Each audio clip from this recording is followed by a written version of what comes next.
Xabaringiz bor, Rossiya Federatsiyasi prezidentining farmoniga muvofiq 2025-yilning 30-apreliga qadar mazkur davlatda vaqtincha ishlab yurgan fuqarolarga o'z huquqiy maqomlarini tartibga solib, patent olish imkoniyati berilgan.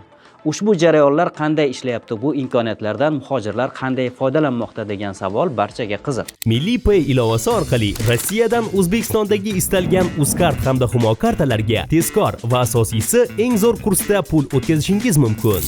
Bundan tashqari ushbu ilova orqali barcha turdagi kommunal to'lovlarni, mobil operatorlar hamda internet provayderlar uchun to'lovlarni tez va oson amalga oshirishingiz mumkin. Qo'shimcha savollar va ma'lumotlar uchun operatorlarimiz kun-u-tun sizning murojaatingizga tayyor. Ishonchlisini tanlang. Milliy Pay'ni tanlang. Ilovani App Store yoki Play Marketdan yuklab olishingiz mumkin. Tahririyatimiz bilan suhbatlashgan 2-3 yildan beri Moskvada noqonuniy ishlayotgan Sobirjon Obloberdiyev mazkur farmondan qanday foydalangani, uning tartiblari va xarajatlari xususida so'zlab berdi.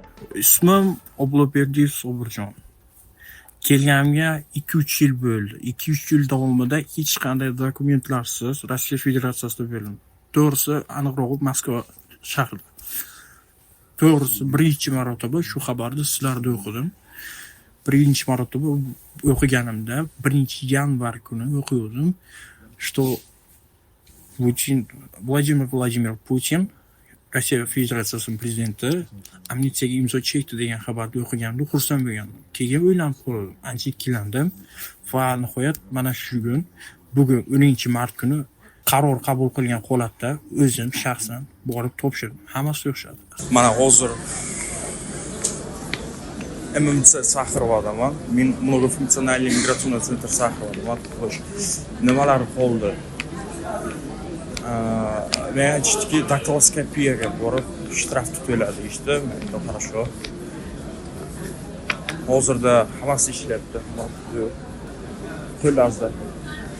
Xo'sh, keyingisi to'lovlar 20.500 patent hamda imtihon rus tili bo'yicha 5.000 штраф за то, что вы просрочили эту миграционную карту и вы не делали патент вовремя.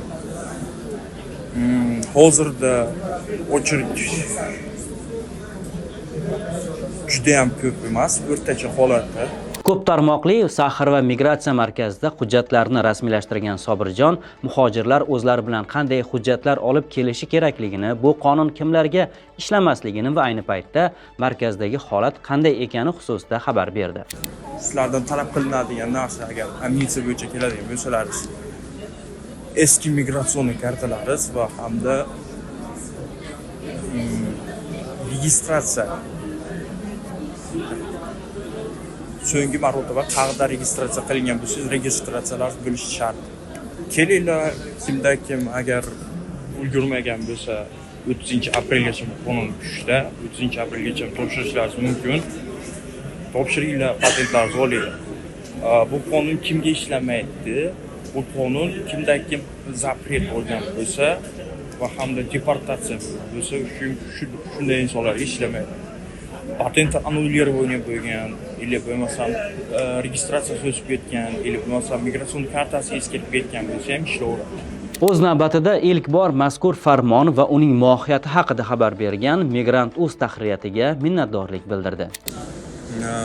Ishonmaganlarga mana hozir patentim va qolgan hujjatlar hammasi qo'limda turibdi. Avvalambor rahmat Migrant.uzga, chunki birinchi marotaba shu qonun kuchga kirganda 1-yanvar kuni ulardan eshitdim. To'g'ri o'qidim Telegram kanalda. Xursand bo'lgandim. Ikkilangan tarafim rostdan ham bu qonun ishlaydimi yo'qmi deb ikkilangandim. Mana keldim, ishlayotgan ekan.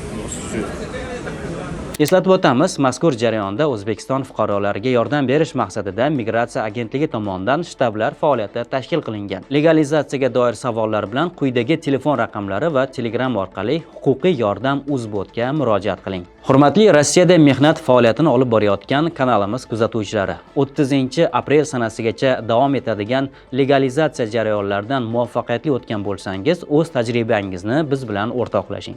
Uning tartibi va jarayonlari muhojirlar uchun qiziq. Bu haqida gapirib bermoqchi bo'lsangiz, Migrant xabar akkauntiga xabar qoldiring. Hikoyangizni video ko'rsatuv shaklida muhojirlar e'tiboriga havola qilamiz.